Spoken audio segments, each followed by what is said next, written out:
The shadow in the doorway.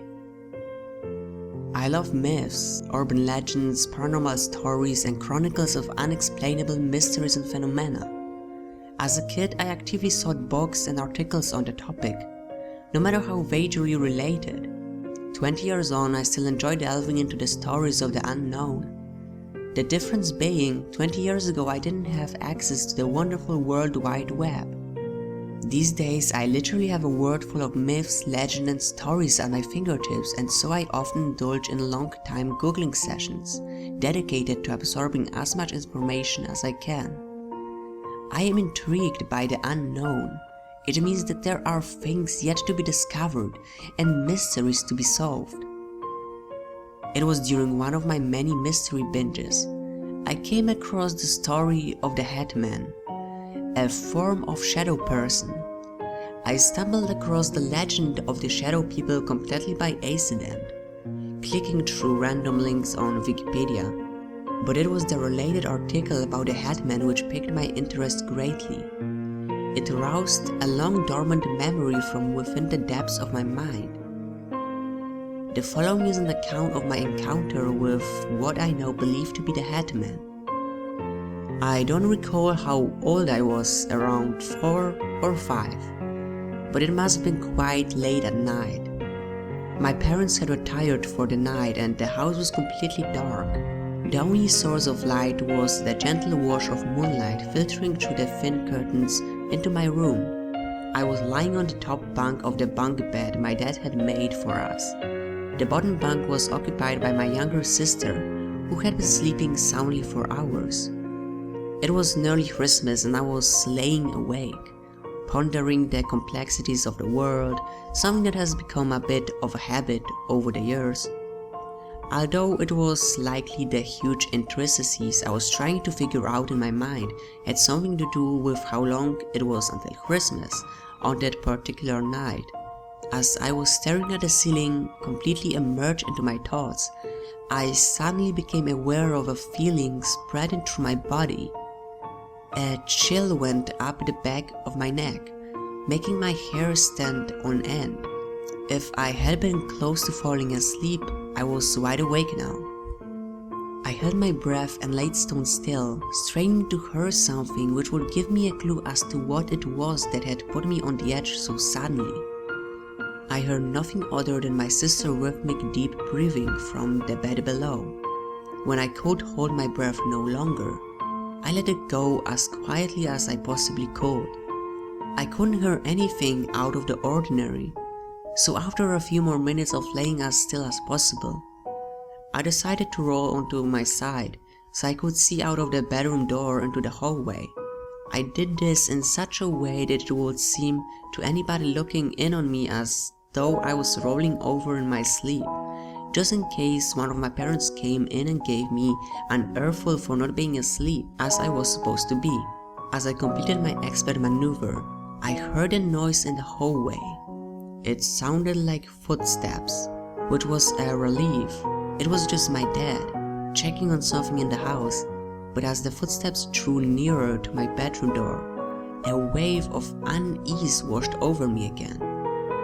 My dad was always very careful about being as quiet as possible when walking around after lights out so as not to wake anyone. Listening to the particular set of footsteps, I wondered if perhaps it was my mom, as the perpetrators seemed to be making no attempts to mask their sounds. I pondered this curiosity as a figure emerged from the hallway and came to a stop in the doorway of my bedroom. Once again, I found myself holding my breath, trying to be as still as possible. The figure stood in the doorway, breathing quite loudly. It was definitely a man, judging by the sound of breathing. For a few moments I relaxed, thinking that it was my dad after all. I started breathing again and closed my eyes, pretending to be asleep, but the sound of the breathing stayed in the doorway. I opened my eyes again and took in the image before me. My blood ran cold. My dad did not habitually linger in doorways. Also, my dad was nowhere near as tall as the doorframe, nor did he wear or even own a wide-brimmed hat. I stayed as still as I could, hoping that the figure could not see that I was awake. With that monologue running through my mind, I was reminded of the line from the Christmas Carol. He sees you when you're sleeping. He knows when you're awake. I smiled to myself. The figure in the doorway was Santa Claus, and he was waiting for me to fall asleep. Of course, it made sense, being so close to Christmas. I closed my eyes once more, ready to fall asleep. Once more, I got that feeling of unease. The hairs on my neck stood on end. Once again, something was not quite fitting about that conclusion. Santa doesn't wear a wide-brimmed hat. Also, I was very certain that he is never depicted as tall and broad-shouldered.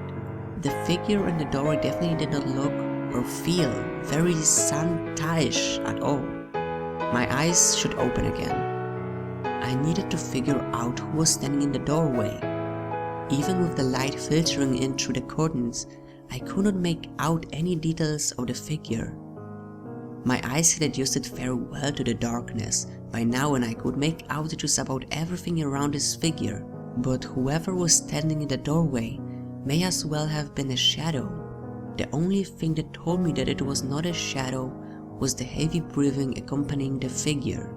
Just as I felt that I could not lay still any longer, the shadowy figure took one last deep breath and descended from the doorway, seeming to melt away into nothingness. By this stage, a lot of kids would probably have cried out for their parents, or at the very least throw their covers over their heads. I did neither of those things. Instead, I laid there pondering my new mystery of the night, Christmas forgotten until I fell asleep. I remember asking both of my parents the next day whether they'd spent any time looking in on my sister and me the night before. They assured me every time that I probed them about it that they had not been anywhere near my bedroom the previous night. I guess after a while I just sort of shrugged it off. It didn't happen again at all.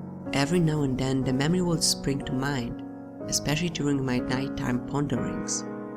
However, I thought about it less and less as time went on, and until I saw the picture accompanying the Wikipedia article on the Headman.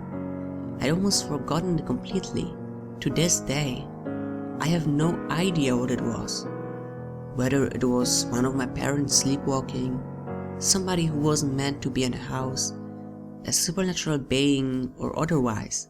But the picture of the Headman is almost exactly what I remember in my doorway.